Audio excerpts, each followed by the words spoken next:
Attention gamers, it may surprise you to know that one of the deadliest creatures in the bot lane is also one of the shortest. That's right, this tiny douche canoe of evil has been rocking an ADC win rate that puts all those right clickers to shame, and Riot took one look at this and was like, that's a problem. He needs buffs, and now we are seeing a build show up that makes it harder than a schlong full of Cialis to not pop off in your games because it gives you more health than a tank, enough armor to laugh at marksmen, enough movement speed to chase down anyone, and yeah, enough AP to do this. Here's the runes, here's the build order, and here I'm going to show exactly why this is so broken in the current meta. You see, when you try this you'll probably get a Lux support who, like all hot blondes, is evolving to just shake her tits on TikTok instead of needing to use her brain, which becomes immediately obvious. But what is less obvious is that someone outed you as a Jew, because right away you get a visit from I'd like to meet Kanye. And then you think he's gone, but guess what? Man, that'd be so Kanye. Then it's your turn to have the numbers advantage when You look around and there's so many Kanyes. Meanwhile, this is your jungler.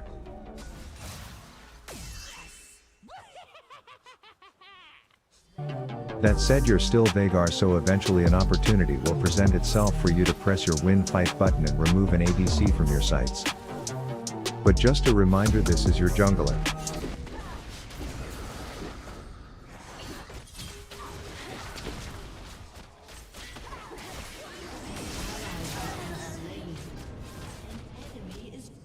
Then you request that a wild Kench gets unbenched, and despite the brainless blonde TikToker getting the shaft, you'll start accumulating wealth and start learning that you can just push one button to beat the enemy ADC every time you see her. Let's not forget this is League, so your team will indeed hate each other, but because of this build, when you find yourself in a shitty situation that would have killed any other actual ADC 30 times over again, you will live to tell the story to your tiny midget wizard grandkids one day, which will be an epic one to say the least. Your Rift coworkers are fighting with each other in chat so much that they forget to fight the enemy and just die instead, but you still reserve your win fight button for Gosu before having to run back and deal with that Bowsen spawn, knowing you just have to hold him until your jungler gets here. You're now legendary, and the early game that started piss awful now has you just kicking ass, taking names and doing Hogwarts legacy type of bullshit on every red health bar in sight, but that whining bastard band-aid is still 3 and 13, so one little mistake you die and have to watch the boss FF's ballsack sucker end the game.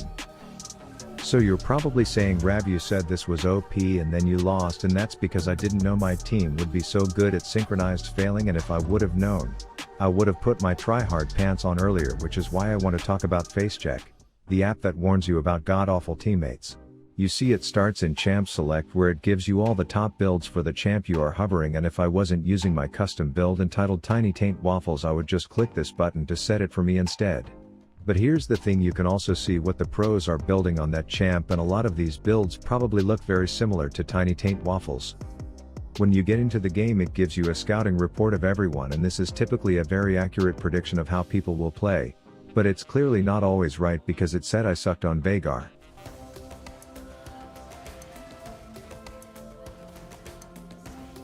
But it did say Talon was gonna pop off. And when the whole extended family came down for a visit, which would be quite rude of me as a host to the occasion to not provide enough homicides to go around for everyone, I made sure to only give him credit to make Jarvan jealous, you know, hit on the hot girl's best friend type of Sigma male bull snozzle, and let me tell you, it worked like a charm, like Andrew Tate would be proud rotting away in a prison somewhere. Anyways, we stomp because of this, plus my build OP, and after the game FaceCheck is all like, hey look, no offense, but here's 12 ways I would flame you if I was on your team, and you can take this information and use it to improve in the future. So yeah, FaceCheck is 100% free, and you can use my link below to get it today. But now that I've covered 2 games that started poorly, let me show you the real power of this build. This one starts with Skelly Shelly being all introverted in the shrubbery, so I figured I will 9000 IQ this bitch and pretend he's AFK, you know, act like I'm alone and innocent, and then Chris Hansen those pervs when they make a move, and you can probably guess how this went.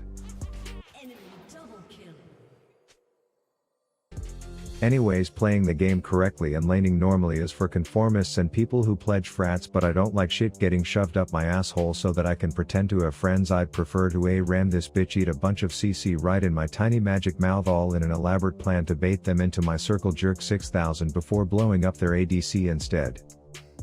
Then I'm like, okay Thresh, what the fuck is so interesting about sitting in this bush? I gotta see it firsthand for myself. And he's like, oh man, it's great, they can't even see that you have a boner, and before you know it you just murdered a short fat chick that whips dumplings at people for a living. And I do have to say it felt great. I have one item now, which means when Tumble Tits falls into my lap like a soon to be dead angel, I can make her sit still and taste the goddamn rainbow in front of the boys. Now when it comes to Thresh supports, you need to remember this about hookers. Sure, they can be fun, but they can also pull you into some shady situations where all of a sudden you now have to deal with the clap, or in this case the tumble. So I pray to my Lord and Savior Jesus Christ, or whoever the hell this statue is supposed to be, hoping that it saves me until that handy dandy hooker comes back to ensure that there's a happy ending for me. I'm still running around one Nami's nipple away from meeting my maker, but Ari has the same number of tails as she has brain cells, so say it with me, dat bitch dead. There are objectives on the map to get, but you need to remember that your intimidating height will have people gravitate to you as a leader, so you must lead. Thresh may be fucking brain dead, but commit with the boys until a win fight button opportunity arises and a silver player who thinks they are Gosu falls.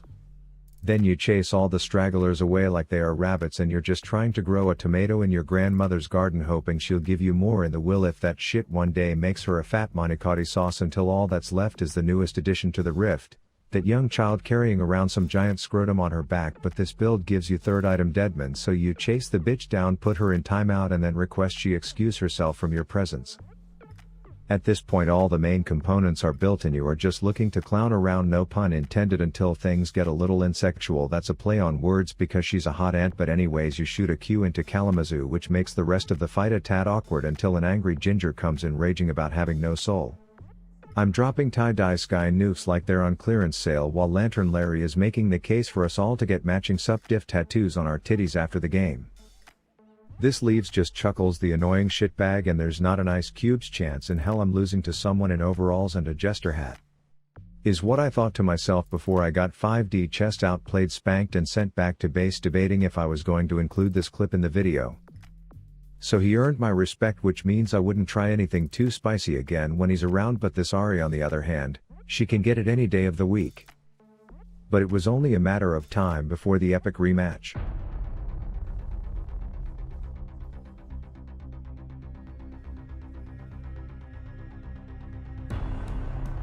Outplayed bitch. But anyways, this build makes you tanky, so you don't have to worry about getting jumped like a house cat wearing a Rolex in the ghetto, but it also still gives you the AP to be nicknamed the Exterminator if you're smelling what I just shit in the guest bathroom down the hall a few minutes ago. Okay, I feel like I did this Ari dirty earlier because I've only been showing her bad plays, and I feel like I need to tell the whole story here. Now a lot of people buy Predator on Veigar because it helps you chase down enemies to cage them, but Deadman's does the same thing if not more consistently. See Exhibit F in the chat for this, Evelyn. But yeah, at least in my elo, and I know a lot of your elos, people just AFK mid waiting for something to happen, playing cat and mouse. But with this build you can murder both the cat and the mouse. You are like someone who is allergic to animals and also likes to kill them, and can chase them down when they try to run from you. Anyways, congrats, you've survived to end game, and you are tanky while you still do all the normal Veigar things like put people in crates, make them taste the rainbow, burst down the bitches, and storm their base. The ones that do try to contest objectives will learn that going for objectives in my elo is a bad idea, and then you will end the game out strong with an easy victory on an easy build that requires no skill to succeed, just like the tit shaking blondes on TikTok. So if you are like me and suck but want to win, try this build. Rav out.